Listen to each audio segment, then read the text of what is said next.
Yeah. Welcome to episode 9 of Joystick Maverick. We're still kind of getting used to this, folks. Please bear with us. But hey, Dom, how's it going? Happy buddy, Thursday. How are you? Yeah, It's a little weird. Coming to you live from the middle of nowhere, North Carolina. Is where I'm at. Yeah, man. I was saying that your background looks a little different. I think you're in a completely different place. Let's see if the people at home can hear us. I'm pretty sure. I don't think I can, which is bizarre. Oh, wait. Did I do it? Hang on. Okay. Hey, I can hear me. I can hear me too, so we're good. We did it. We did it. First try this time. Slap hands. Yeah. Awesome. Welcome to episode 9, everybody. I am Ernie Hawkins. He is Dominic Irvin. As always, joining me. This is Joystick Maverick, and we are your hosts. We're getting better at it. A little bit. If you go back to that first episode and you go to the fifth episode, I mean, we're at the last of the single digits, and I think we're getting there. You know, I'm trying to, I think, put this whole thing together. And Dom, you're doing a great job of being the expert on everything that I don't know. So we're making it happen. But no, this week is actually, once again, we're on a Tuesday schedule on Thursdays. We might even switch to Thursdays. It feels just a smarter day. Yeah. You know, everything the summer. Comes There's out no real Monday, problems on Tuesday. TV anyway. Yeah, exactly. Exactly. We don't have time to really digest, I think. So it's probably smarter just to come out on Thursday. But for now, we're just going to stick with Tuesday, except for next week, which is Thursday, and probably the week after that and forever. But still. Bit not to jump into any kind of news or anything, but Disney's starting to do their premieres on Wednesdays now for their Disney Plus shows because of how Loki did. So I mean, it might be. Do you think that's because 30-year-olds or 20-year-olds are going out for summer and they're like, yeah, we're going to the bars on Friday night. Don't be showing my Disney Plus. I gotta watch my Star Wars before I go out to the bars and park my car at Harvard Yard. That kind of stuff. Do you think that's what's happening out there? Well, I think the demographic for all of these shows is definitely our age, yes, our age being that we're in our mid-30s at this point. I'm thinking maybe a little earlier, 20s, late 20s. I mean, it's got to be, man, and it has to be, and you can't tell me otherwise. And I say that because Disney is obviously opening the new park with Star Wars and all the different things you can buy there.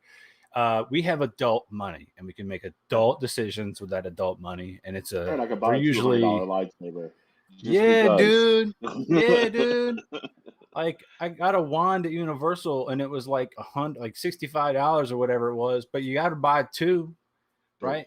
You got 3 of them? We bought 3 of them because my wife wanted one, and then she wanted one that did all the shit at Universal. Where you went and it has the thing in it, and then you do that. And then I wanted one because she had one, so we bought 3 plus a whole set of ropes for her, which was another couple $100 because that shit is crack prices there.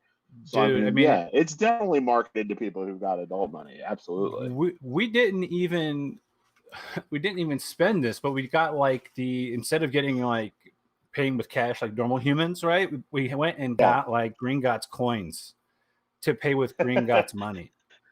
Fake money. Bro, okay, I even found out that at Disney Star Wars Galaxy Edge or whatever, there's a particular store you can go to and you can get a gift card. I can't remember the amount of money you have to load on it, but it's a gift card. What it really is an RFID chip, but it looks like a little credit from the Mandalorian, and it's all metal. Bro, I mean, if it could be $500 and I'm still gonna be and I'm not gonna spend all 500 of it. No, not even a little bit. I could do it. Yeah. It's going to jingle jangle in my pocket all day. It's like buying V-Bucks and shit, dude. Dude, yeah. Yeah. At least I get something, Buying fake money with real money. Exactly. But I digress. Going full circle, you're right. I think because of now things are coming out on Wednesday, it's a smart move because, families, I think they're going to start to realize a couple of things. We have kids in sports, right? Those are typically Thursday, Fridays, especially in the fall. So if we're going to start making that transition early, then we might start seeing that where things would come out Wednesday, maybe a little earlier in the week. Video games already come out on Tuesday, historically. Yeah. Granted, I realize right now it's just kind of a shotgun throughout the week. There is no real blockbuster day for video games for the most part, for what I can tell. But historically, Tuesday is the day. So maybe Thursday might just be the way we go. Yeah. If you're in, I'm in. Let's see. I'm in, dude. I'm in on Thursdays. Let's it's like near the end of the week. This doesn't say shit. It says okie dokie. It says okie dokie. So I guess we're going to Thursdays now. Perfect. There we go. Yes. So throughout the episode, I'm going to use the Magic 8-Ball that is a block from Super Mario Brothers to answer any questions about whether a game's going to suck or not, potentially. It's a good idea. And if we have to ask Mahaffey a question, we'll just poise it to Luigi. Hey, Mahaffey, what do you think? Oh, I think the game's going to be great. But we'll see how it goes. Anyway, moving right along, I'm going to start us off with a little bit of screen sharing. So the state of gaming this week is the big thing that happened last week. I'm actually going to start us off with one we already kind of touched on, but it got even bigger, and I'm going to try to zoom on it. Oh, look at that. Look at it. We had a Summer Games Fest actually right before E3, which is crazy to me. But I guess if you're going to like build a whole big buzz section, you might as well put it all together. Dom, what do you think was the biggest takeaway from Games Fest? Probably that was it Elden Blade. What was it, Elden Ring? Yeah. That's so it, Elden I Ring. mean, obviously everybody's talking about Elden Ring being like the big thing from Summer's Games Fest, and it looks great. I always, and Mike will attest to this as well, I always want to get into a Soulsborne game like Bloodborne and Dark Souls and Demon Souls. And I'm like, dude, I'm going to put 150 hours, 200 hours into this game. I get to the first boss, I die 14 times. And I'm like, fuck this game. I'm going back to like, I'm out. But it looks gorgeous. Everybody really wanted to see it. Summer Games Fest kind of like, there was a bunch of hits that came through. And I think it was a good kind of precursor to what we saw at E3. I think E3 was a little polarizing this year. People were like, it wasn't that great. It was really good. And I think we're going to talk a lot about through the show about the different companies that came out and did it. From the good being like your Microsofts and your Nintendos that actually brought some really good announcements to your bads being like Bandai Namco that showed one fucking game. That was it. They showed one game. Their whole presentation. They were like, bro, we got our name on the board. Right. we spent all our money on that. That's great. Yeah, right here is where they showed up. They're like, sweet, we did it. We're right next to MiHoYo, and that's good enough for us. But I really like Summer Games Fest. I love Jeff Keighley. I think he's done an exceptional job. He really, it's obvious that he really does give a shit about gaming as a medium and as an art form and everything. So I'd love to see this stuff continue. Some of the announcements were great. Elden Ring showing was great. I really liked that the show kicked off with Wonderlands, which is a spin-off of Borderlands based on Tiny Tina's Dragon's Keep, which is the DLC from Borderlands 2. And then we saw a whole bunch of stuff. I mean, not Obsidian's game that was shown at Microsoft, but we saw a lot of indie titles, which I think Summer's Games Fest is a great place for those things to show and kind of dive in depth. Yeah, so I mean, the Elden Ring thing at the end was great. Everybody wanted it. Everybody was hoping that it was going to happen. But I like the smaller announcements in the middle that and I always like Jeff Keighley's kind of commentary on everything. Yeah, he has a lot of. We could definitely learn from his showmanship, if I'm being honest. Yeah, dude, the dude knows how to put on a show for sure. For sure. All right, so the big one of the hour. Yeah, we got to talk about E3. We got a lot to talk about in E3. E3 2021. So all digital event. I should have posted it online. So when I went and logged in and went to just start looking around at the booths, at the events, that kind of stuff, the first thing they had you do was create an avatar. I don't know how much time you spent creating your avatar, but there was a finite number of combinations and not a single one looked like me. And I was so frustrated. It was a good solid 30 minutes. I realize it's a 4-day event, and I realize this avatar means absolutely nothing because I'm not going to use my avatar in any way that's meaningful, at least for me. I realize there's some people that are going to try to find love on the E3 chat boards, but I'm not one of them. Shit. Yeah, hey, beautiful Beyonce, I missed you. I wonder if there's an entire Craigslist that dedicated just missed opportunities at E3. That's something we could look up. I'm sure there is, and I'm sure it is just horrific to read. Yeah, I would not be surprised. Owner of a lonely heart.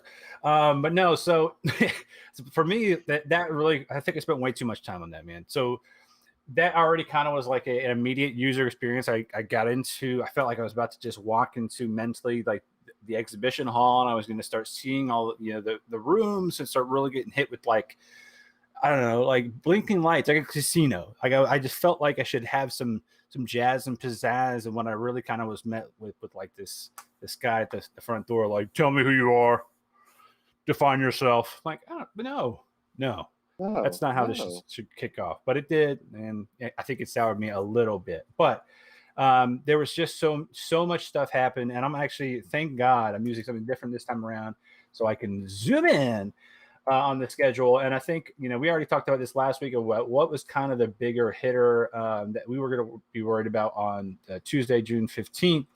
But out of these other ones, I think Ubisoft had a big come out, Gearbox, and then of course the Xbox and Bethesda game showcase was nuts.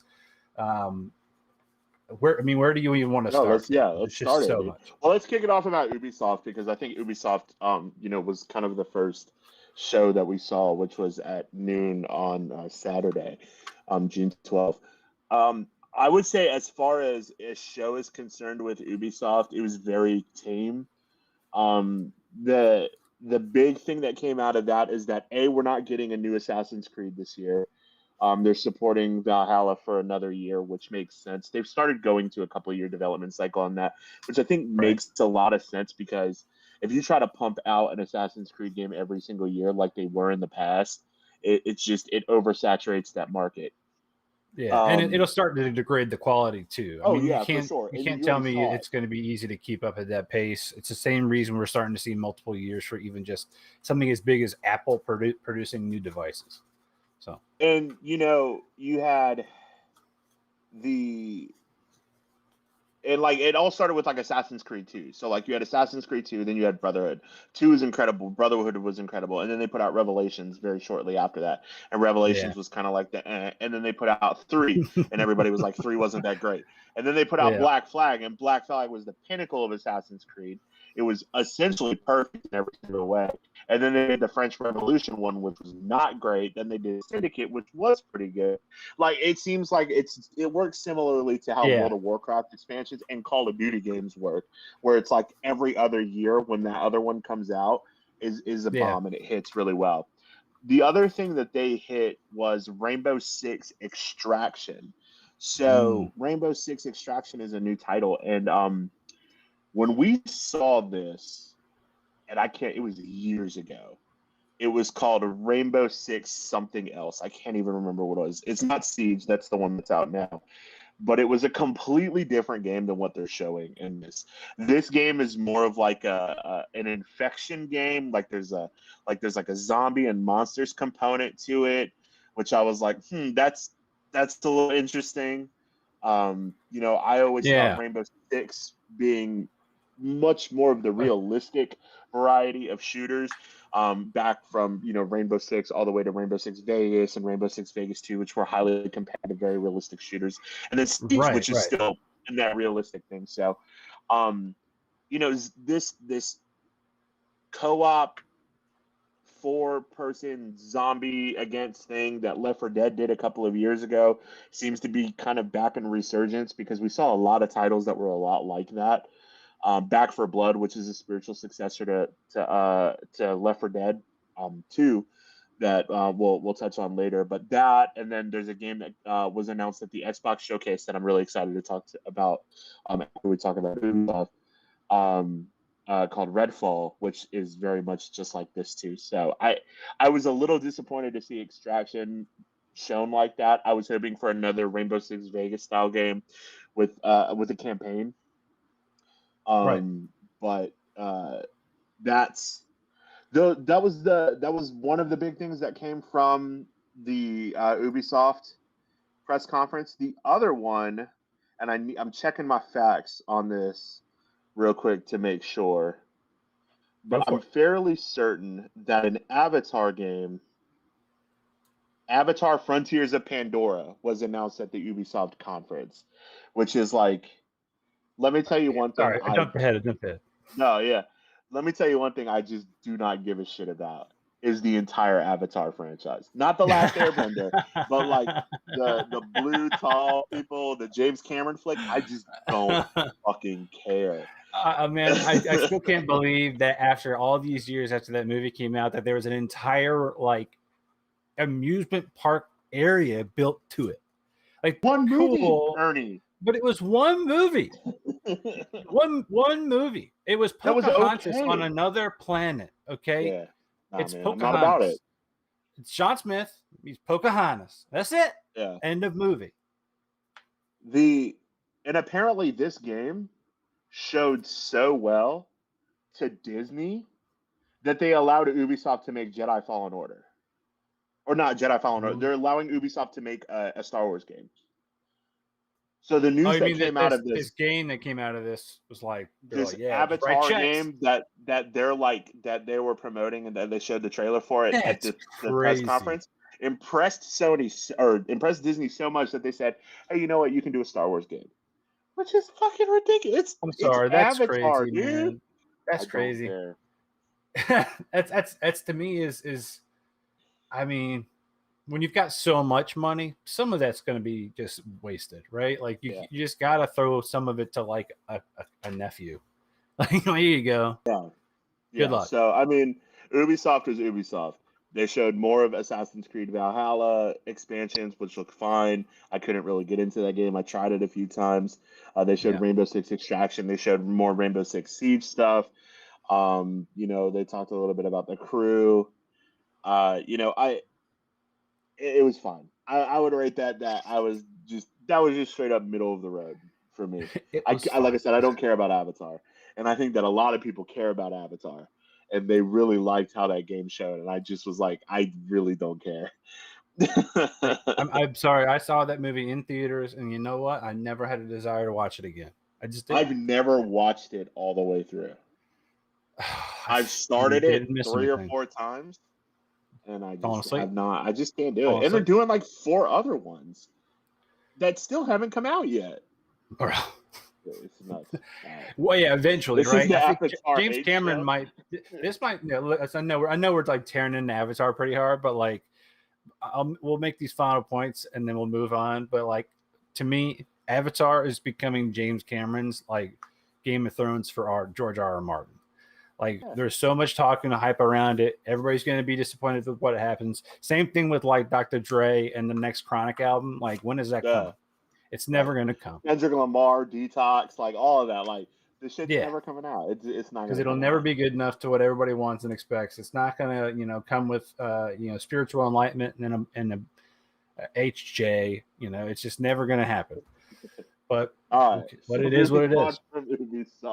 Yeah. Fuck you, Avatar. After we just talked shit about Avatar. I got my next one is my next slide is more Xbox centric, so I want to hit all the other ones. I want to talk about that. Jump into that. Yeah. Okay. You want to hit Xbox? Let's roll. I mean, honestly, at this point, the only other 2 that we really need to discuss are Microsoft, Bethesda, and Microsoft, and then Nintendo's. But big. I think it was a great showing for Microsoft to partner with Bethesda for this, to really show that we really give a shit about our partnerships and that we're not just buying studios for them to just make shit. Having them there in full force and kind of sharing the stage equally was really great. And to kick the whole press conference off with Starfield. Which is a exclusive PC and Xbox title, not coming to PlayStation. Yeah. Huge, big, which caused a big. People real pissed about that, but lots of booze. They showed a minute and a half trailer of Starfield, and I was like, yeah, I'm in, like immediately. I love anything to do with space, and as long as it's like a cross up of Fallout and No Man's Sky, and I can fly to different planets, and fuck around, like I'm in. It looks beautiful. Hell yeah. The trailer and engine looked gorgeous. And then it was kind of just hit after hit for me. When it came to the Microsoft show, I think they did a really good job. They showed some really good stuff, and I know that they had something yesterday or today, like an Xbox extended play. I think it might have been today that they showed a lot of what we're showing on the screen right now with Senua's Saga, the State of Decay 3, and Perfect Dark, Fable, and all of that weren't really showed at this press conference, but I think that they did a deep dive today with some games. And I know that Senua's Saga, the Hellblade sequel, was one of them from Ninja Theory. So, but what did you watch? Did you get to watch the Microsoft conference? I saw clips of it. Unfortunately, I didn't. You know, if I'm being totally honest, I was life deep in hanging out with my kid. But what I did see was a little bit of the Starfield clips. Obviously, the Halo stuff. The things that really kind of interest me. Forza. Every time, like I grade like the next generation of Xbox console by Forza. Forza. It looks photorealistic now. It looks so good. It looks so good. That game looks better than anything I've ever seen. On this particular slide I've got here that I totally ripped from Shinobi or something off of Twitter. I'm putting it on there, photo credit, not mine. But I'm seeing, like, for me, like, if you hit that whole bottom row, it's flashbacks, bro. It's when we were back at GameStop, right? We got Age of Empires, Perfect Dark, fucking Indiana Jones, Psychonauts, like, and then Fable of all things, like getting another iteration out. Like those were like, oh, and then most of these games are coming to Game Pass, which is huge. So those were all just the big hitters for me. The one I didn't know was coming out at all was the Outer Worlds 2. I really enjoyed Outer Worlds 1. Back when COVID kind of kicked off, that was a game my wife and I got into, just rolling through those different worlds. It was almost kind of like as you know, like a steampunky, steampunky space flyer. It reminds me a lot of the feel of what I feel like from like Firefly and Serenity, and that kind of Western meets steampunk meets really weird fucking like Portal. Like the voiceovers from Portal always reminded me of the way I felt playing the Outer Worlds game. But yeah, I mean, all these are kind of big. Redfall, I'm not really familiar with that too much at all. I didn't really hear about that coming out. State of Decay, I know that's part 3. Again, nothing. And Everwild, for all I know, Everwild could be just painting with cave painting drawings. I don't know what the hell that is. But so, I agree with you about Outer Worlds too. I didn't get to play the first Outer Worlds, but I've heard nothing but great things about it. It was kind of like Fallout with that steampunk vibe and space and everything. If I remember correctly, it was from the original team that did Fallout. They broke off and made their own studio. Obsidian. Yeah. Exactly. Halo Infinite showed exceptionally well. I was hyped. There's a lot of caution and skepticism about it being free to play for multiplayer. I think a lot of people feel burned about the free to play model. Because Destiny is free to play and it is not doing particularly hot with the multiplayer side of it, the PvP side, because of its lack of anti-cheat. I don't think Halo is going to have that problem because they got Microsoft money. It's a Microsoft studio. When Destiny was owned by Activision, or when Bungie was owned by Activision, and Destiny was on the Battle.net launcher, there's an active cheat there, so I don't think it's going to run into any of those problems. And it looks gorgeous. The multiplayer, the player versus player part of that looks incredible. I think it really kind of harkens back to that Halo 3 feeling that I had when that came out in 2007. Yes. And I thoroughly enjoyed that. I played that probably more than anything else. But yeah, so Redfall was the kind of the bookend of the show. The show started with Starfield, Bethesda's huge game, and then Redfall is done by the same. It's Arcane, people who did okay. And Redfall is a co-op in that same genre of Left 4 Dead is what it sounds like, where it's like a hero-based shooter that is like co-op against the environment. The trailer was super cool. I really liked it. It's a vampire thing. It looks like where it's you're fighting vampires and they all have different powers and everything, and it looked really Yeah, I cool. mean, even just this like screen grab here, I'll zoom in for the folks at home. You've got this kind of like I can see your team, like you said, just like Left 4 Dead. I think there was like a total of 4 there were players 4, on that team. 4. You've got this Nosferatu looking vampire up front, reaching out for the camera. Clearly, they're killing that guy, and then there's a floating figure in the background. You've got a werewolf looking thing on the back of this house in the background as well. So I feel like we're going to get maybe some of the hits of like the typical horror genre, which is cool. But it's definitely got my appeal, especially if it is kind of this, you can play with your friends, mow down some zombies or Dracula or whatever, and then have fun. So I'm down. So, especially if there's like, what was it, the witch that used to just jump out of nowhere? She would just. They had something very similar to that in this trailer too. So Perfect. I'm all about it.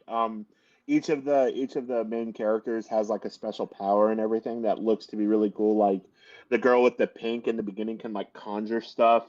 Kind of it reminds me of like a Green Lantern ring where she could do like constructs of like buildings and such, which is pretty cool. And they have like a sniper that can go invisible and all that. So I think it's going to be pretty cool.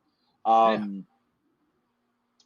I think that I would say that Microsoft and Bethesda did a pretty good job. I think standout for me, visually, Forza Horizon 5 looks like the first next gen game to me. When they were going like, hey, this is the photo, and then it pans down, and then it's the game, but nothing has changed. And I'm like, shit, and they're going to Mexico and they're doing all these environments and everything. I think it's going to be really cool.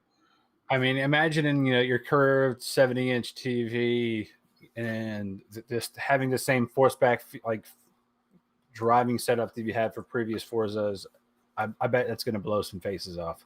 Dude, you can't tell me that there won't be many people putting in thousands of dollars into rigs for this game. I really want to. So I don't have an Xbox Series X. I have a PlayStation 5. I'm trying to get an Xbox Series X. I'm actually going to put more of an effort into that because based on what I saw at Microsoft event. But I have my own like office setup that I normally record at right now. I'm in an Airbnb in Bryson City, North Carolina. But I want to do like the racing seat with the wheel, and I have an LG C10, which is their high level OLED TV, and I'm just like, dude, I can't wait because I want to do the same thing with like Starfield and like all the like having like a joystick and shit for fun. Yeah, like I want all that. Which I think actually leads into the other big announcement, which was the flight simulator also coming to Xbox, right? Like they finally have a console release of that coming out, which is I think going to really be awesome.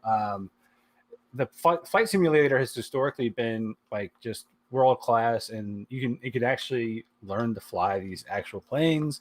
At least like it's to me, if the quality is this like to the quality of Forza, then even that game could be entertaining. I'd love to just get to see some of those fighter pilots and fighter jets. They're doing a Top Gun. Yes, like they're doing a Top Gun event for that. So like my wife and I are watching the Microsoft event, and you hear the beginning of the Top Gun thing, and I'm like, oh hell yes, give me an F-14, please. I love Flight Sim. I have it installed on my PC because I have Game Pass and it's included for PC.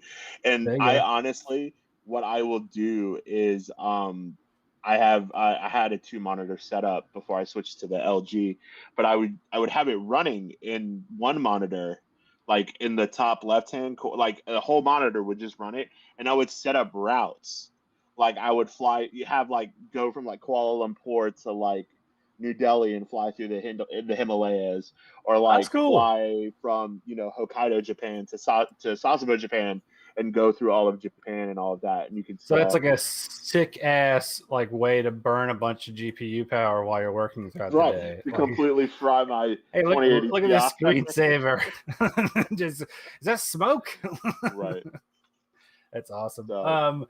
I think another one that was big was Battlefield 2042. I don't have anything in this presentation, but in that trailer we saw I think probably one of the most famous trick shots where I think it was in 2010. Gets out the plane. Gets out the plane, rocket launches another plane, and then gets right back into his own plane. And they open up with that sequence. I saw a reaction video of that guy. I was seeing it today.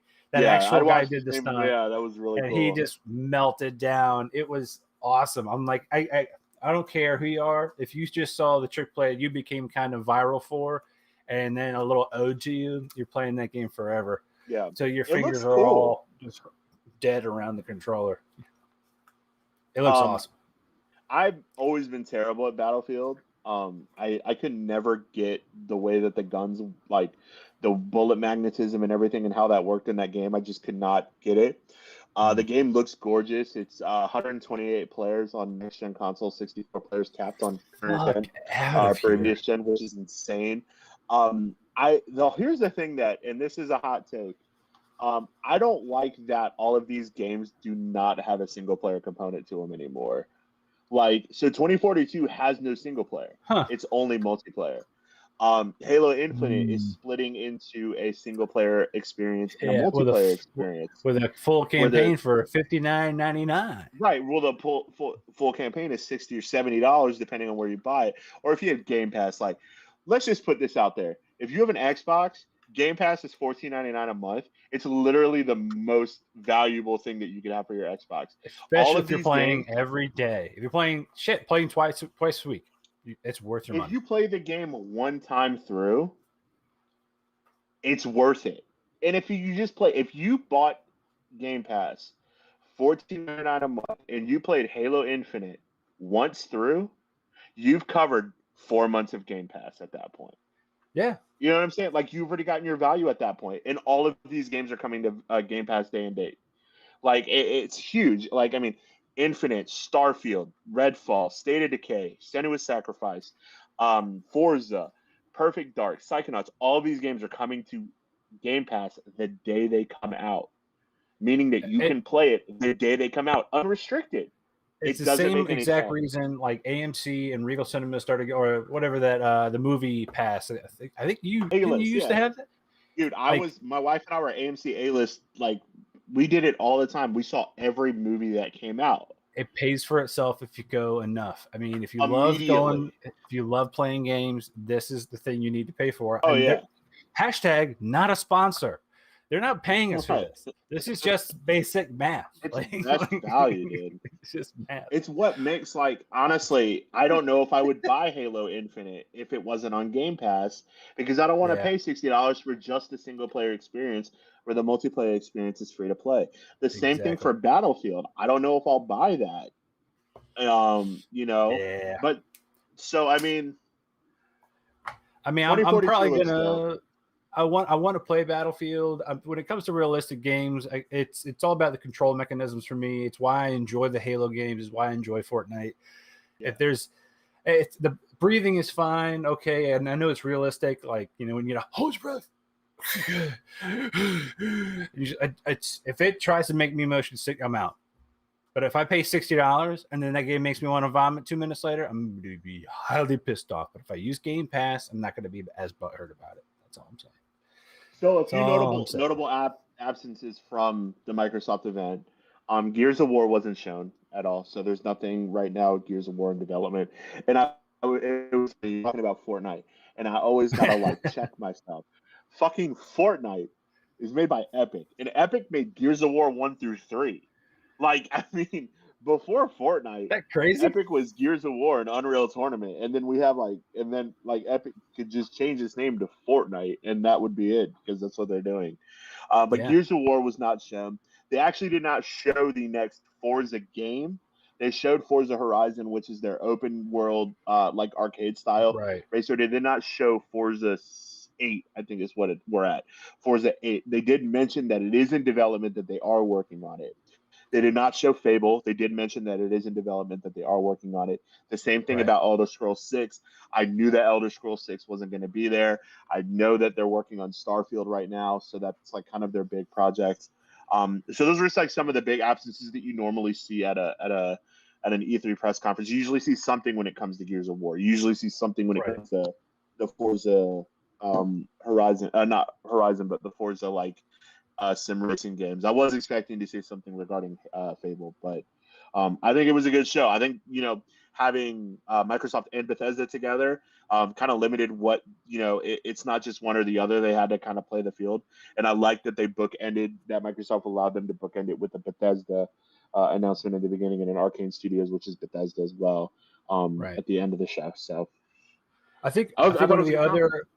Oh yeah, I mean, I think the other big one that came out, and then kind of which is funny because it's going to be in the next segment we're talking about a little bit, just for a couple of seconds, was the Guardians of the Galaxy game. Was kind of a shocker, I think, for a lot of people. Not a lot of people expected to see kind of this fleshed out Guardians of the Galaxy game. That shit came out of nowhere at the Square Enix event. That's what I'm saying. Mike texted me and he's like, "Yo, I'm all in on this Guardians of the Galaxy game," and I'm like, "What the fuck are you even talking about?"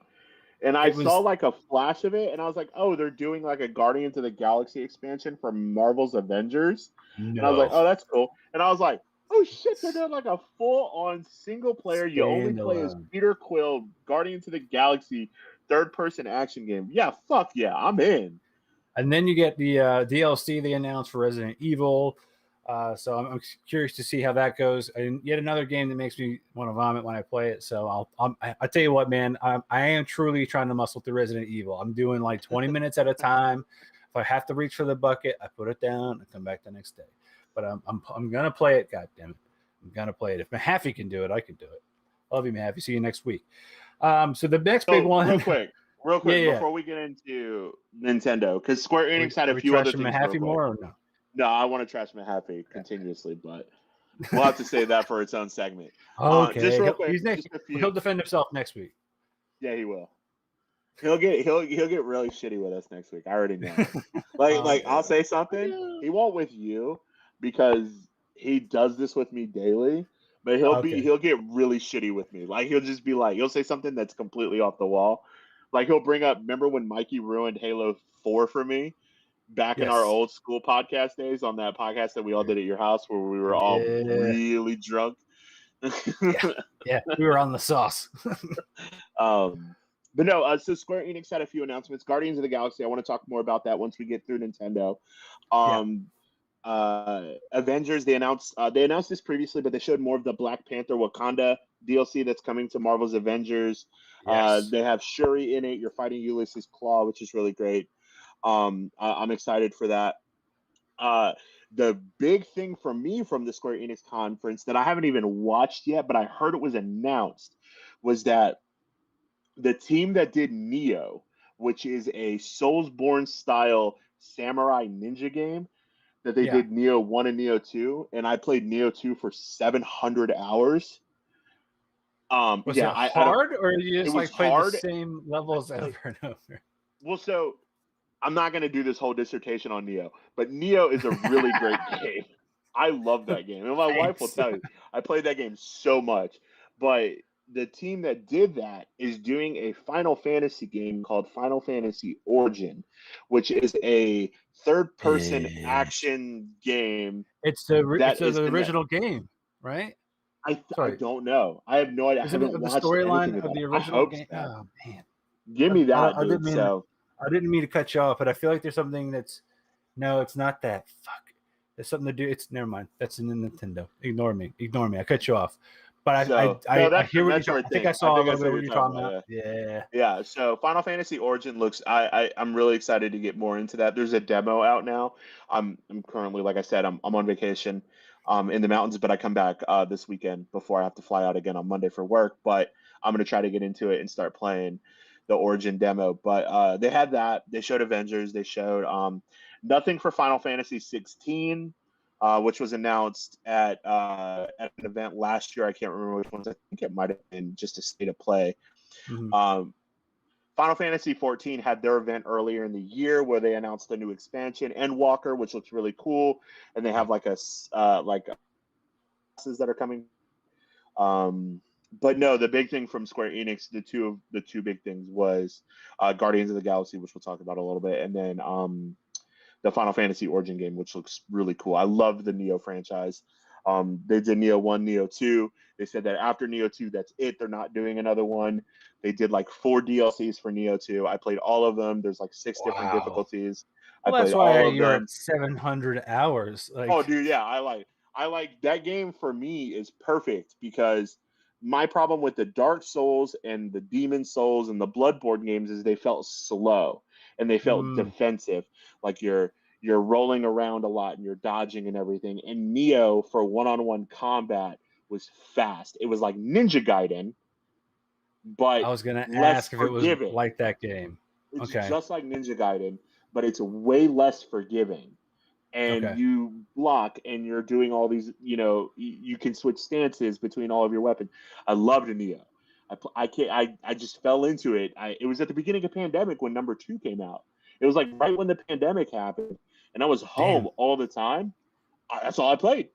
So it's funny because I'm sitting there like as you're describing this game, you're saying 700 hours, all these different DLCs. I'm imagining a game that's like half a decade old, and you're like, it came out right at the beginning of COVID. It came out in February of last year, dude. That's where I'm at, dude. I played that game so much. That's ridiculous. It's awesome that your wife lets you play that much.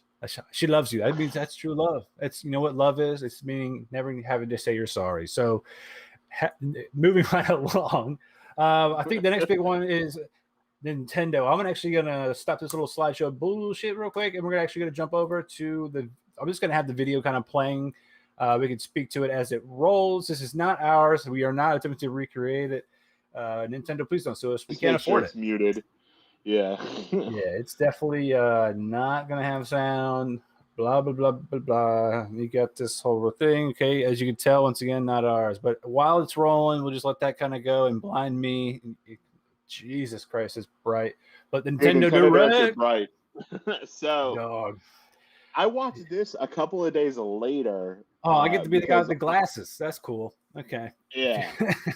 If you see us on the stream, we're like standing on top of their shoulders.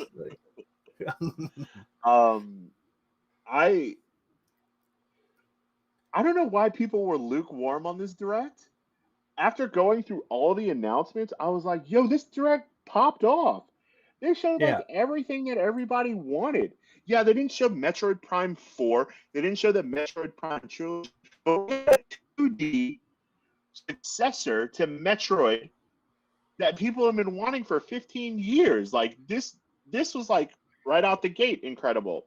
And then we got right, so I gotta cut the quality of this down. This is killing us. All right, here we go. Yeah, I'm sure it is. Sorry. Yeah, and I know you're in the mountains, so I'm not trying to like totally slog you down over there either. Just destroy my internet. Yeah, but no, I mean, at least we were right about it. To your point, people were lukewarm, I think, for a couple of reasons. There's a bunch of big guesses, right? I made some really big hopeful calls around Kirby stuff, and this happened a lot. That's the Nintendo thing. It's just it's a me, Mario. Snap. Opening with this was dope. This whole scene, where it's Ganondorf about to get thrown off a mountain, and it's fucking Kazuya from Tekken, and I was like, yeah, absolutely, yeah, no Kazuya in a damn Smash game. But nobody, like, I've all the things online, all the pregame shows I watched, people at IGN or wherever and whoever, nobody saw this guy coming. I mean, not one person was like, you know what, we're probably gonna get some shit from Tekken. Not even in the world of Tekken at all. Like, it was just straight up. People would just kind of were expecting, things from like Final Fantasy or Master Chief. Yeah, I mean, there was a bunch of exactly. And instead, we got Tekken, which is dope. I'm totally down with having him in this game. I think it's gonna definitely make a lot of people. And even in the announcement, he was kind of like, "This is, can you believe it? No, it's not Tekken. It's Smash Brothers." And I was like, whoever's doing the voiceover for this guy is crushing it. Like. But no, it's he's throwing everybody. He's just throwing everybody off the cliffs. So dope. Yeah. So dope. So sick. I love Tekken. And there's his demon form. Yeah. Yes. I was such a big Tekken fan. I think the first one I played was 2. I I really hope we don't get flagged for this video. I don't think we will. The stream's going to be over, and it's like, you're burned. Again, we are not recreating or remaking or saying it's ours. We're just doing commentary. Right. So thanks FBI for listening in. But no, I think this was a great way to open the show. Everybody wants new Smash characters. I think there's still one more character that's yet to be announced that they were talking, that kind of alluding to that there's going to be one more left. Who knows at this point? It's just up in there. They're throwing your boy Kirby right off. I know, there he is. What a dick. He could float though. And that's right. I forgot that he does float. He does float. But yeah, so I mean, yes, they didn't show everything that everybody wanted. But you know what they did show? They showed Breath of the Wild 2, which everybody fucking wants. Everybody wants more Breath of the Wild 2. I mean, I barely played the first one. I've heard it's an incredible game. I need to sit and play it now that I have my Switch hooked up to my TV. In my living room, I might actually play it. Yeah, as you bring up different ones that they kind of talk about, I'm going to jump around in the video just so we can kind of talk to it and speak to it. A little Guardians of the Galaxy. There's our boy Star-Lord. Yeah, dude, this looks great. I love that they went comic book appearances for the Guardians of the Galaxy instead of the MCU side of it. Hell yeah, especially Drax. Yeah. But we even got the dog from the Russian cosmonaut dog. We've got, what's his name? Sputnik, I think is his name. Just you do get a lot more. Yeah. Even the helmet for Star-Lord is way better than the one that was in the MCU. They're showing Worms Rumble, which I'm fine with. I feel like there's a couple of games as a grown-ass man. I do enjoy playing, but dude. Oh yeah, that's his go-to. He fucking loves Worms, dude. He loves that game. Astria Ascending was another one they showed. This to me is one of those like just turn-based kind of games that I guess you get into if it was like on your mobile device. You're sitting there at work, not working and playing, but in the open office layout that I currently reside in, aka my house, there's no fucking way I'm getting away with that shit. Right. 2 Point Campus. Again, this is more of I think a younger generation of gaming, at least as far as visual graphics, and it's like a chubby Sims is what I'm equating it to. A little bit. Yeah, it's like everything is a little bit more like bouncy and rounded, or Disney World-esque. And then the Super Monkey Ball again was another like throwback to working at GameStop days. Yeah, like people were old Super Monkey Ball games. Came back. I was excited to see Super Monkey Ball come back.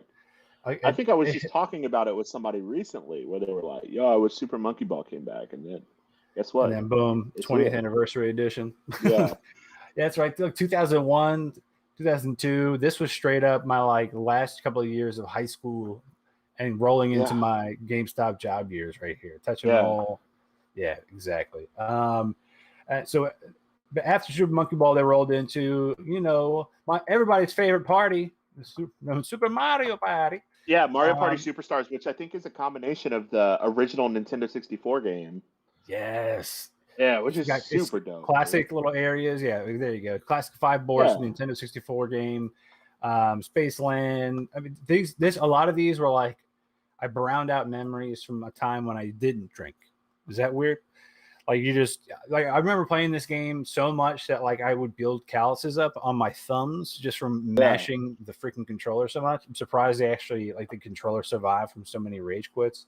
But this will be another one of those. I'm sitting there at work playing, because not only can you play, locally, I believe you can also play online multiplayer. There you go. Online play is also supported. So that's pretty dope. Which is a big deal for Mario Party. That's pretty dope. Yeah. Hell yeah. They just got to get voice chat fixed in fucking Switch, dude. Hell yes, they do. Yeah. Okay, so here's the big one. Fucking Metroid, dude. Metroid. Yes, dude. When this started up, then it was just it felt like a little scary. I was like, "What the? Is this a Doom-esque Metroid? What are we about to get?" And then I didn't watch this. I didn't watch this when it launched. A friend of mine who hosts another podcast called The Free Cheese, which does a video game. They have like 300 episodes at this point. They've been going for Jesus. years at this point. They're a good group of guys, and they're all incredible. But I texted him, and I was like, "Yo, man, I haven't watched the Nintendo Direct." And all he sent me was "boy," like "boy," ... And I was like, "Look, I haven't watched it yet. I saw that Metroid was announced. Is this Direct hot?" And he's like, "All I'm going to tell you is that I've been waiting for this Metroid game for 15 years. Watch the Nintendo Direct." Metroid Dread is the first side-swiping like version of this in 19 years. They said almost 2 decades, bro. Yeah, we've had 8 more versions of Fast and Furious before we've had a side-swiping Metroid game. There are 8 sequels, not versions. That's such a weird mix-up. But no, this looks awesome. And again, at first I thought it was kind of a combination of Doom and then the actual like robot that was chasing him around. It made me think of like Portal. Like I thought there might be some kind of crossover there, but this looks awesome. That looks so good. I can't wait for it. I miss this kind of style of gaming. Don't get me wrong, better graphics is always better experience, and especially when it comes to like Forza and stuff like that. But there's something just classic about a left, right, up and down kind of experience. Well, so like I'll never get old, ever. Last year when I wasn't playing Neo and Destiny, as a kid, I missed a lot of games. I missed a lot of these games. My childhood, I remember gaming. I played Devil May Cry on PlayStation 2 when that came out. I played all the Final Fantasies, so 7, 8. I didn't actually play 7. I played Final Fantasy 8, Final Fantasy 9. I played Legend of Dragoon, which was another Squaresoft game. I was big into those JRPG style games. I missed games like Metroid, Super Metroid, Castlevanias, and I used last year to go through a lot of these games. So I played Metroid Fusion for GBA, which is just like this, and I think it's like a remake of Super Metroid, or the one after that. I'm gonna get panned for, but I can't remember. But I played that. I played Castlevania Symphony of the Night, and I played Rondo of Blood, and I played Aria of Sorrow and Dawn of Sorrow and Portrait of Ruin, and all of these games that are in this side of this Metroidvania style, and I loved it, and I'm really excited to see Metroid come back. I know that everybody wants Metroid Prime 4. It was announced a couple of years ago. We haven't heard shit about it, but I'm excited that we're getting a classic style Metroidvania game. Hell yeah, man! I think to me, I think it's going to be at least to tie people over until 4 comes out, which they did say the studio is still actively working on. The next big one for me was this like open world Dragon Ball Z, like these games grabbed me, dude. You're rolling through this whole saga that I watch. I mean, we all watched on what was it, Adult Swim, back when it was Toonami, and you had that little robot dude who was just always trying to see what was going on with Goku, and that was like my afternoon starting at like 4:00 for years, and now to be able to like kind of actively go through these environments and just play the game and to meet these different characters, it's pretty dope looking. I mean, it looks awesome. So I played Kakarot. On PlayStation 4, and I really liked it. There is I can't for the life of me remember the name of the game now. But there's a Dragon Ball game that is that came out before this. Not Tenkaichi. That was very similar. It had like an open world thing where you kind of went through the sagas, but you weren't playing as Goku. You were playing as your own creative character, which was pretty cool. Oh, okay. But no, Dragon Ball for me it's pure nostalgia. I mean, I grew up on Dragon Ball. I watched Dragon Ball Z like it was, religious. And I have distinct memories of different periods of that show. And the most distinct one I have is in the Cell Saga when Goku does the teleport Kamehameha, the instant transmission, and teleports alone. The power cuts out right when he teleports. As soon as he teleported. Shut up. Your internet's also cutting out right as you're talking to me about it. No, come on, catch up audio. If I can't hear you, they can't hear you. No, don't do it. Please hold. Technical difficulties.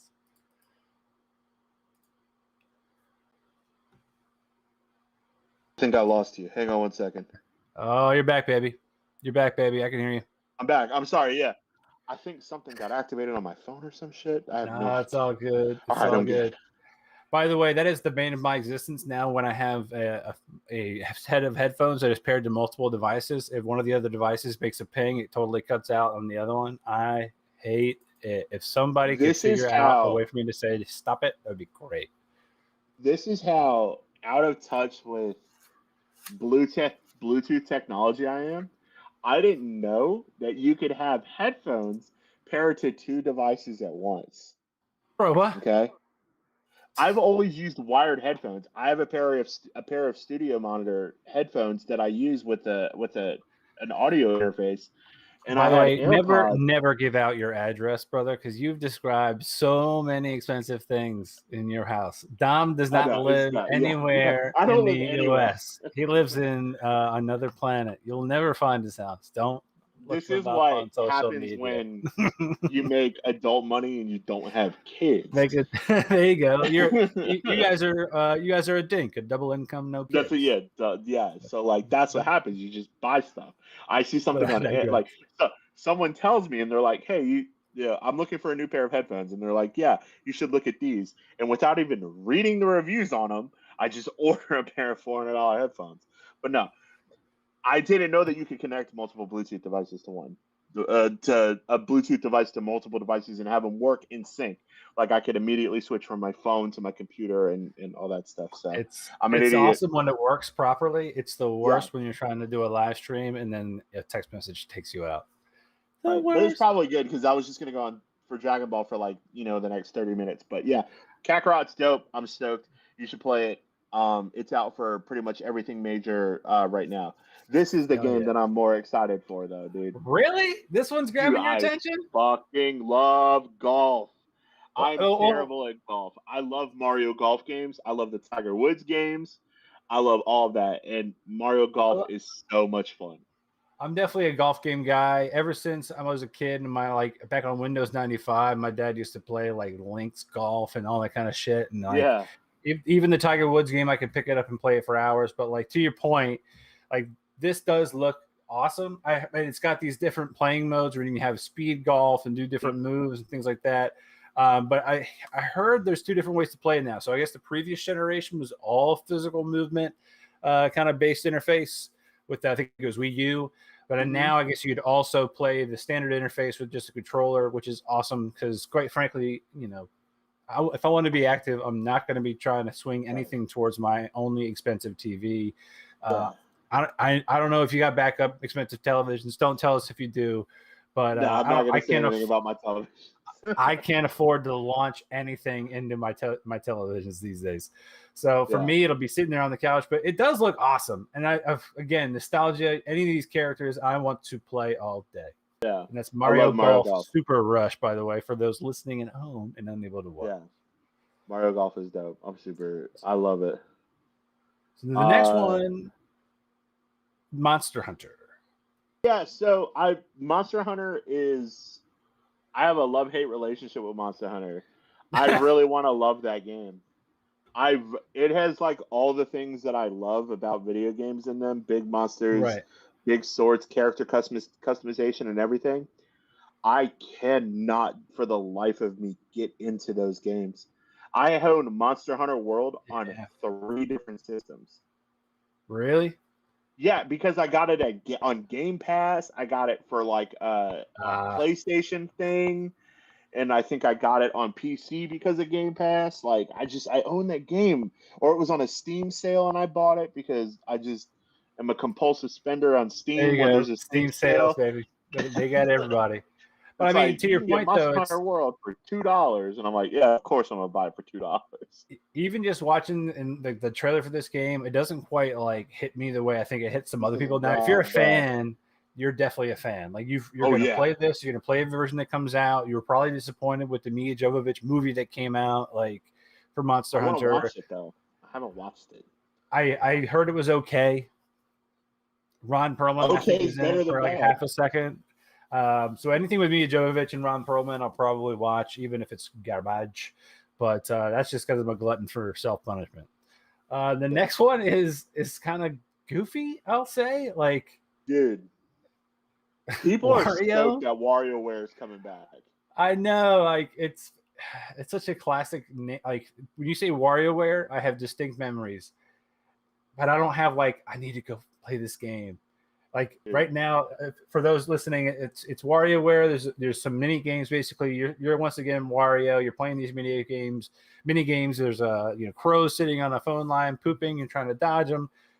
This I think is like what I consider like a classic, like weird ass game. When somebody just had a fever dream, it was like, it would be great is if we had a windmill in the middle of a field and a random black figure coming out of a forest, and then you got to collect apples that fall from their mouths. Like, and then this is definitely a lot of drugs. I told my boy Jake that they were doing another WarioWare game, and he flipped the fuck out. Really? Dude, people who love WarioWare. I don't get it. I think it's cool. I played it on DS when it was out years ago, but people love WarioWare, dude. I'm stoked it's back. I mean, it's called WarioWare. Get it together, people.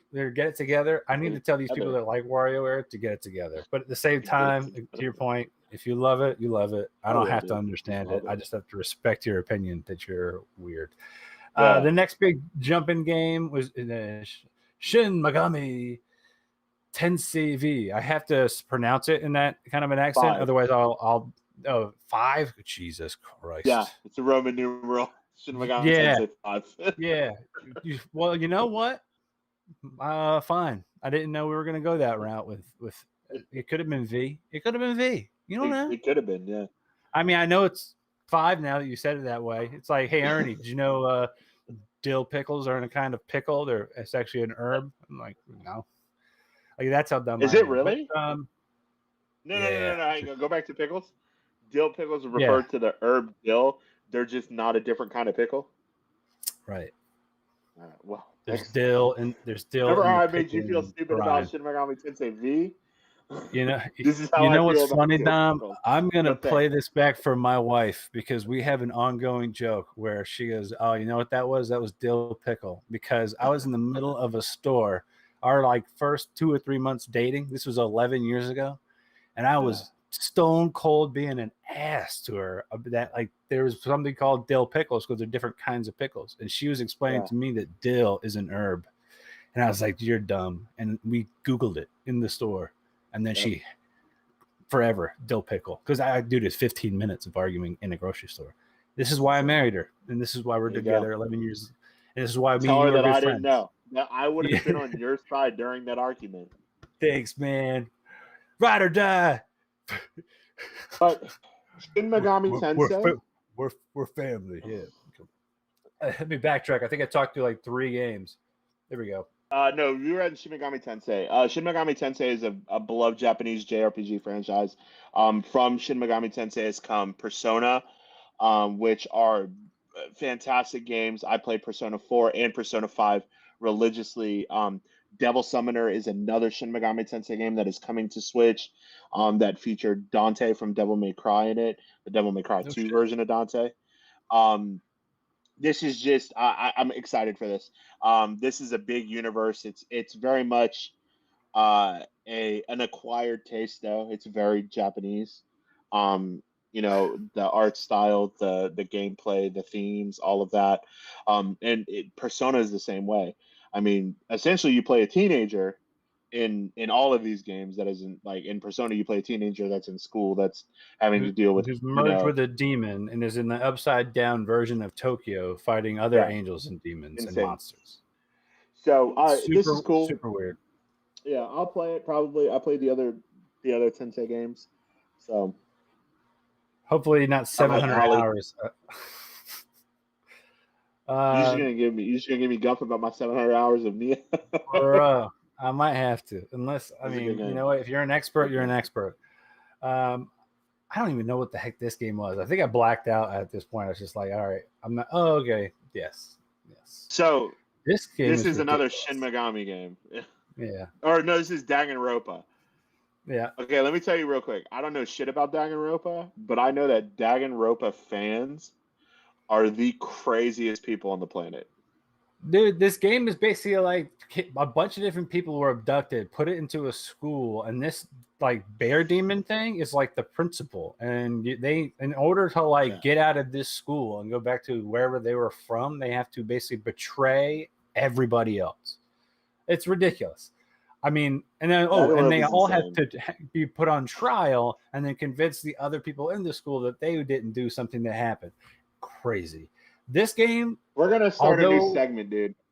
It's gonna be Ernie explains Japanese games to a Western audience, and it's gonna be this bullshit, and you just being like, "All right, here's Danganronpa. So great. Explain Danganronpa to everybody." I will do it. You know what? I got to pause. This rolled into maybe another same game.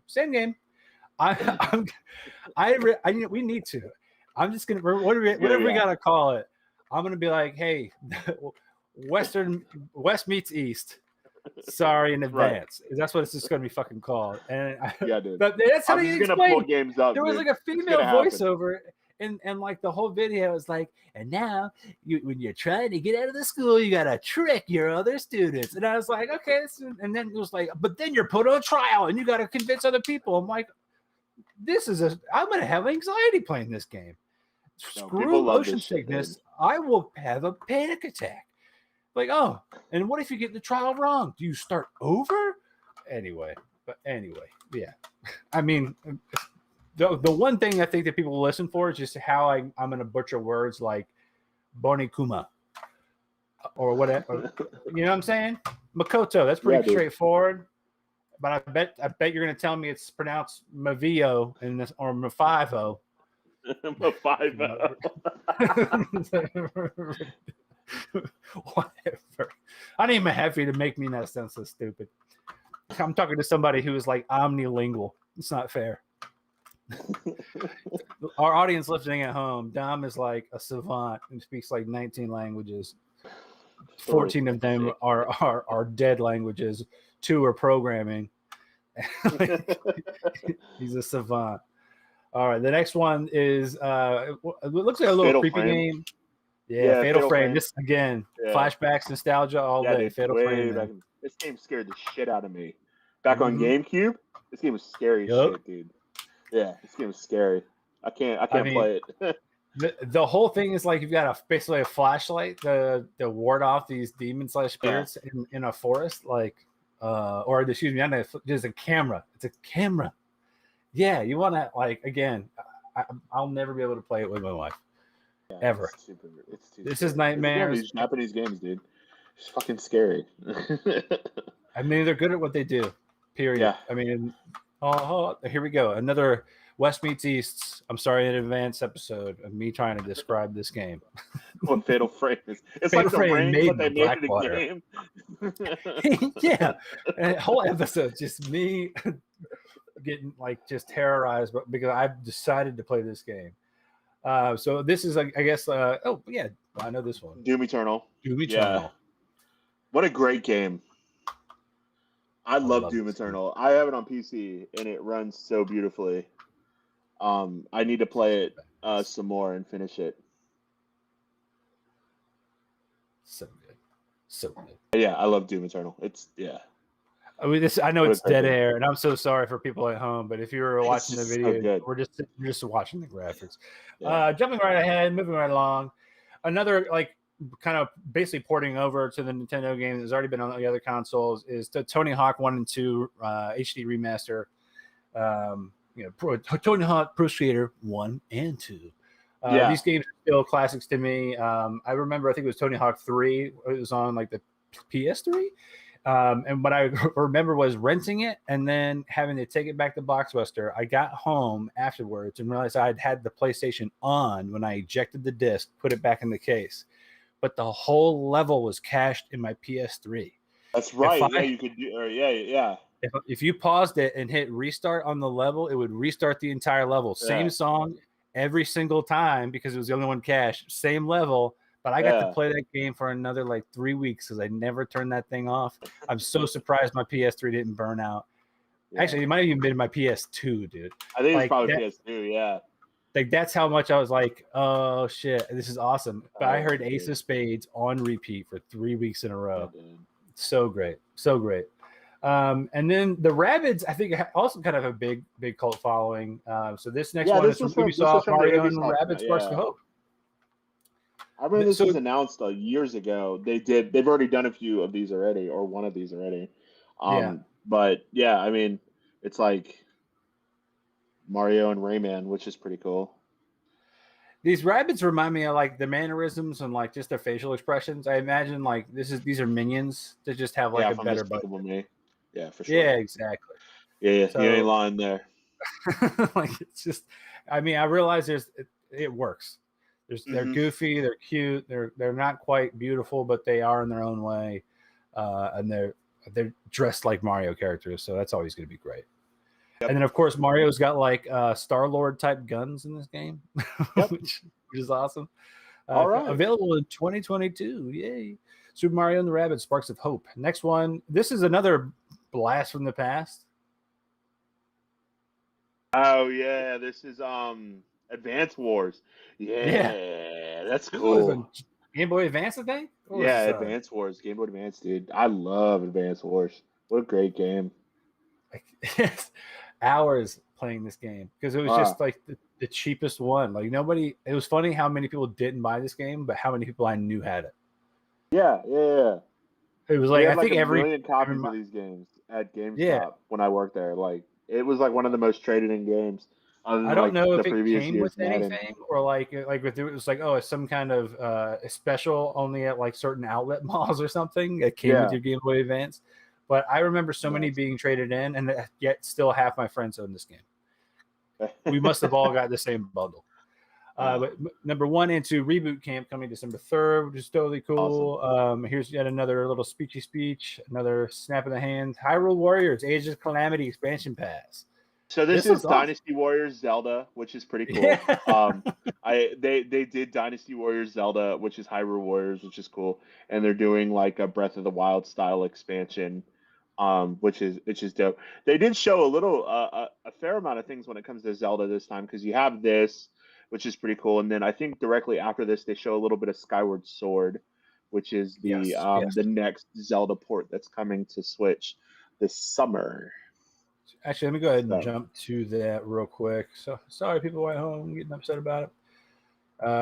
Yes, there's a talk. There he is. There it is. Skyward Sword HD. This is another one of those physical games you have to actually flip your sword around and play. You can aim, but I guess they also ported it down to Switch Lite, which is obviously not. So it's handheld mode, which is dope. Which I'm stoked about because I only play on my Switch Lite. I have a Switch and a Switch Lite. My wife uses the Switch for Animal Crossing and such, and I have the Switch Lite for Animal Crossing and such.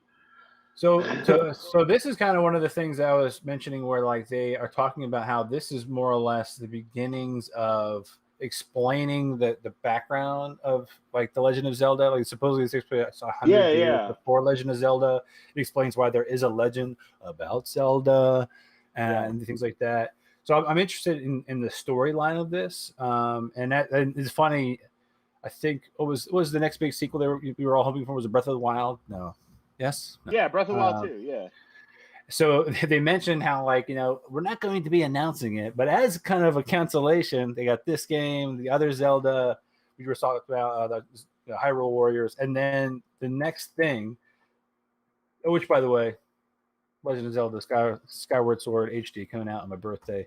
My birthday's getting so many fucking releases, bro. Yeah, dude. So many releases. Off, dude.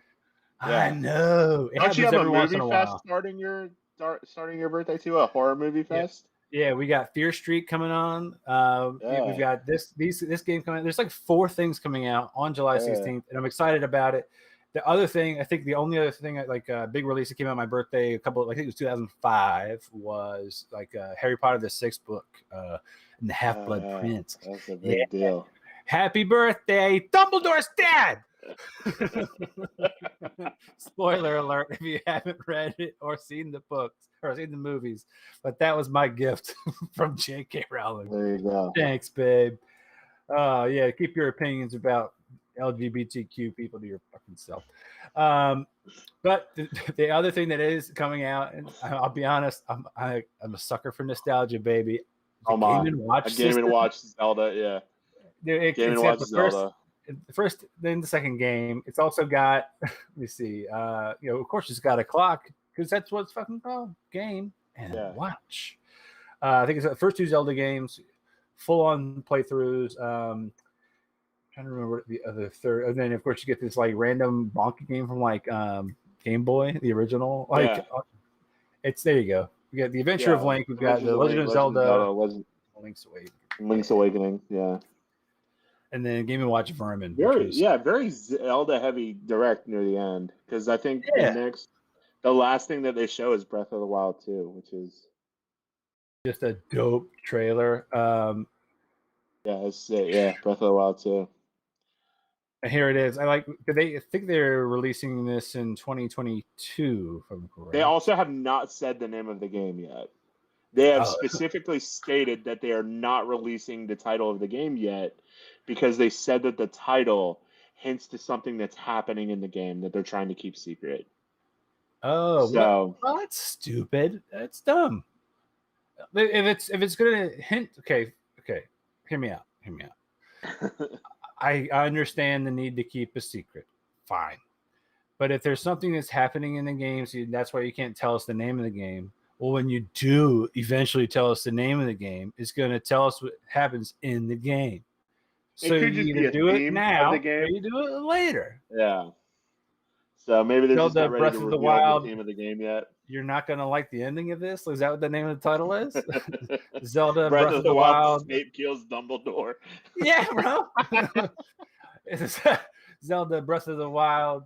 Santa isn't real. Like, that's what we're going to go with here? Right. Like, Bruce Willis is a ghost the whole time. Like, I mean, it's just... Oh yeah, that's what it's gonna be called. Zelda Breath of the Wild by M. Night Shyamalan. Some twist. I mean, this might be the one where they kill off Zelda. If I'm being like, did I just call it? Let's see. The death of Zelda. The Cube of Fortune. All right. Do we kill off Zelda? It says, sorry, I'm tired. Thanks for nothing. I guess he lives to die another day. Mahaffey, what do you think? I don't know. What is Mahaffey doesn't think? If I opened up his brain, there would be nothing in here. No, to me, I think Nintendo did a pretty darn good job. I think I told you I was kind of middle of the road. It's middle of the road because I didn't get my Kirby. But at the same time, it was definitely a bunch of like fun announcements, a lot of like caring for the people at home, which I really did appreciate. I think that, when it comes to these kind of things, E3 and that, they have to kind of hit so many pieces. The big thing they do is show off new and upcoming games. The next thing they have to do is tease, stuff for like 3 years from now, so that people like us can spin our wheels. And then next year, talk about last year. And you've got to like do this little bit of like planting your seeds, watering them, planting your seeds, watering it until it. So a few notable absences from Nintendo's E3 presentation. No Pokemon at all. So no Diamond and Pearl remake, no Sword and Shield DLC, none of that. No Pokemon Snap discussion or anything. Bayonetta 3 was also absent from E3. Which is funny because people started tweeting at the developer, like the main developer, and the dude just started calling everybody on Twitter fucking idiots, which was amazing. He's like, "Oh, that's awesome! Just because we weren't at A3 doesn't mean the game's not like on track to release, you assholes. Like, it's fine. You don't know what the fuck you're talking about." I'm like, dude, that's awesome. Good for you, bud. I respect it. So yeah, those are big things. The biggest announcement that wasn't ever even confirmed that everybody was hoping was that there was going to be new hardware, like a new Switch Pro. Everybody is really, the tea leaves point towards new Switch hardware this coming year, like they do.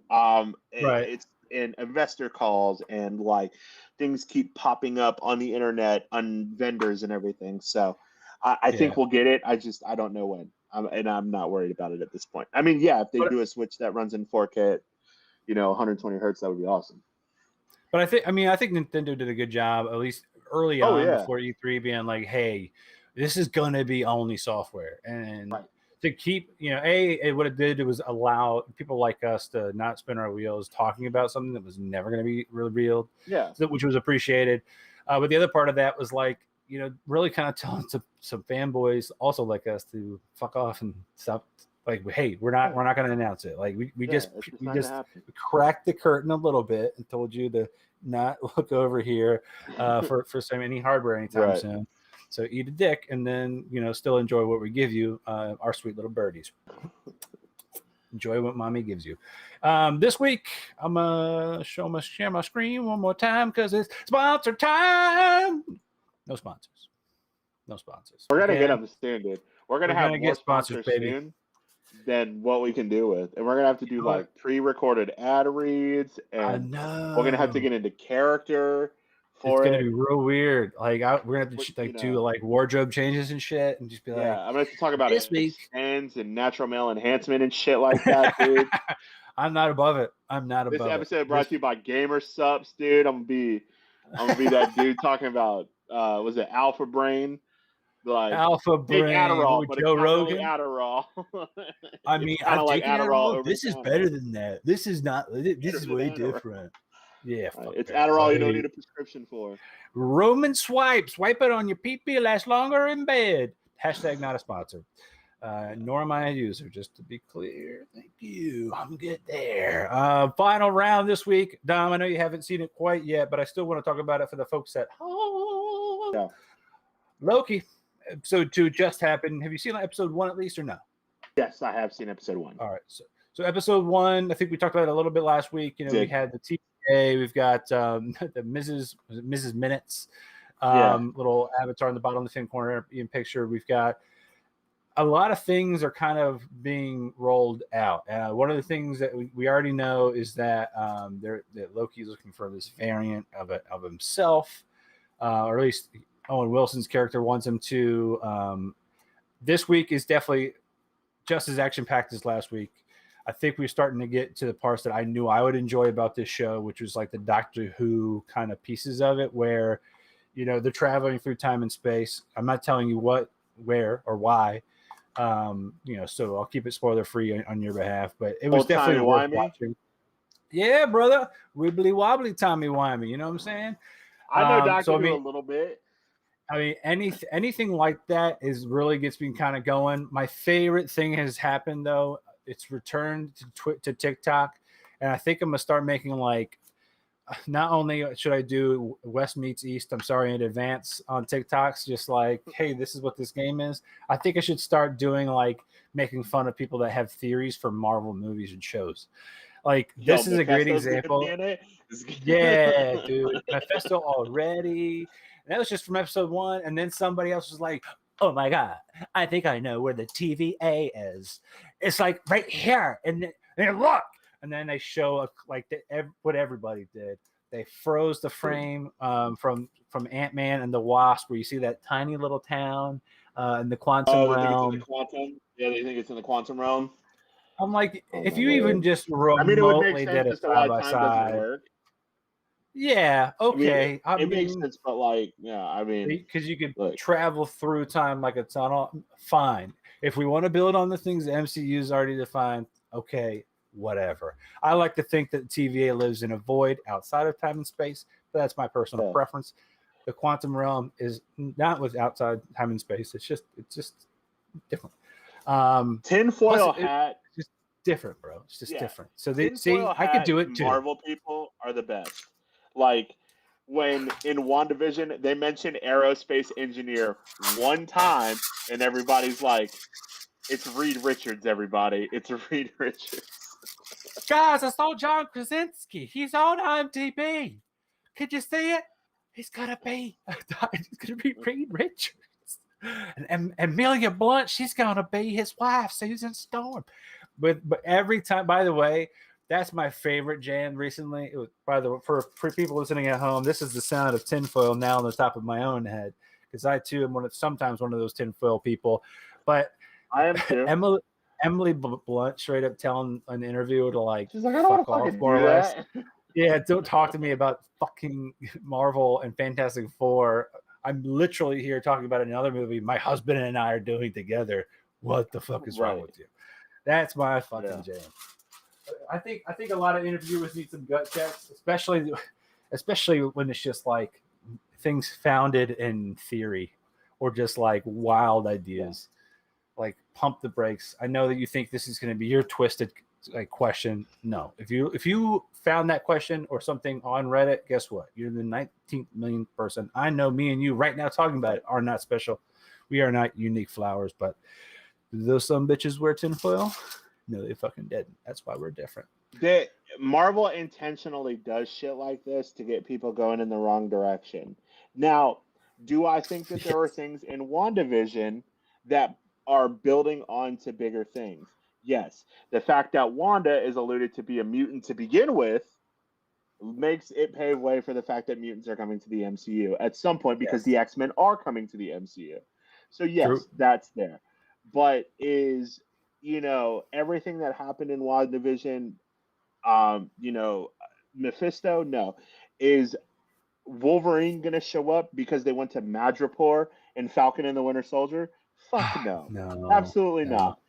Nope. And and we're only, 2 episodes into Loki, and I've only seen the first one. I've also heard that this show, and this is from the people that are making this show, that this is going to have the biggest ramifications on the MCU going forward, which we're starting to see that already just with episode 1. Total sense.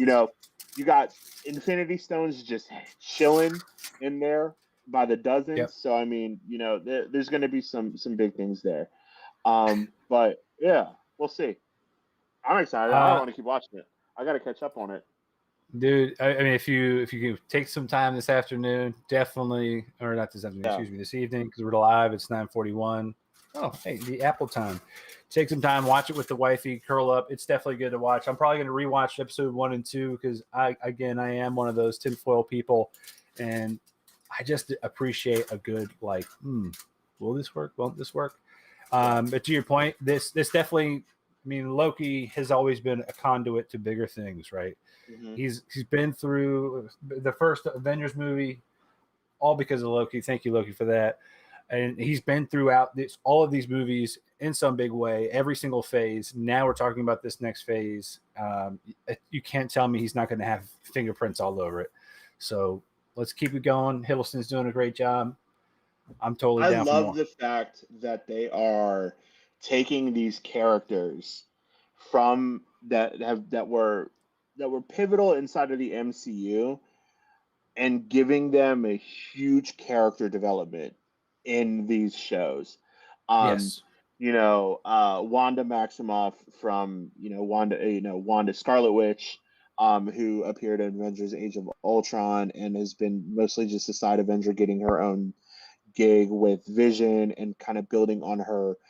She had to kill Vision in Infinity War, and then saw him get brought back to life only to be killed, seconds later by Thanos right in there. Yep. Watching her go through that grief. The entire character arc of Bucky Barnes and Sam Wilson from the beginning of Captain America Winter Soldier to Endgame to this, and having, the side of Bucky dealing with being the man out of time at this point, and dealing with all of that trauma, and then having Sam Wilson living in the shadow of Captain America, and then also dealing with the fact that there was a black Captain America that was thrown in jail, and then dealing with all of that. And then, to Loki, who's probably had the most character development out of anybody in the MCU, going from this damn, villain, trickster, bad guy from the first Thor to one of the most beloved characters that gets popped off at the beginning of Infinity War. I mean, it's insane. He's had come to Jesus moments twice. Yeah. One over several years, one and over several minutes in episode 1.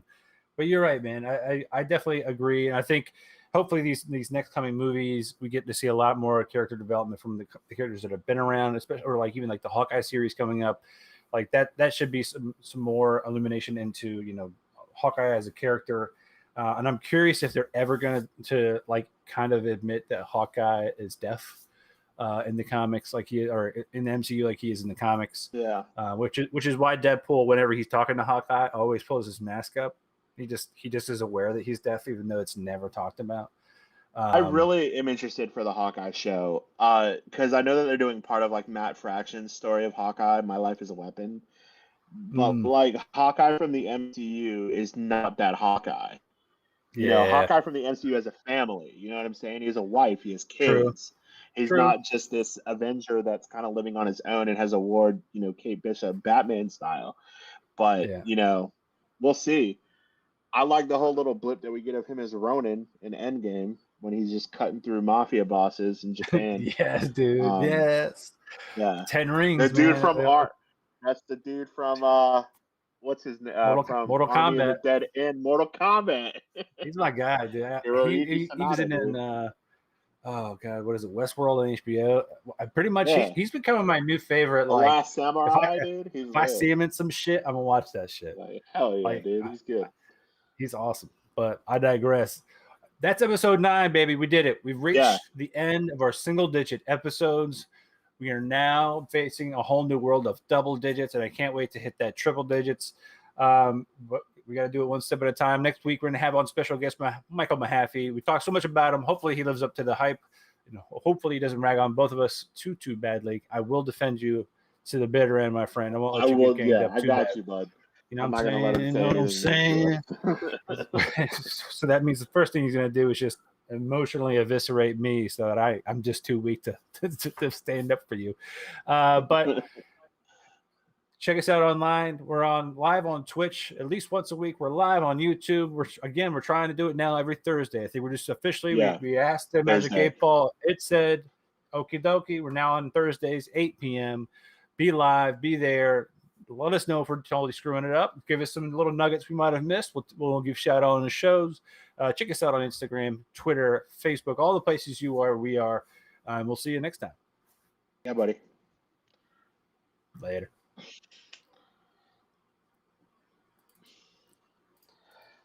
I would say this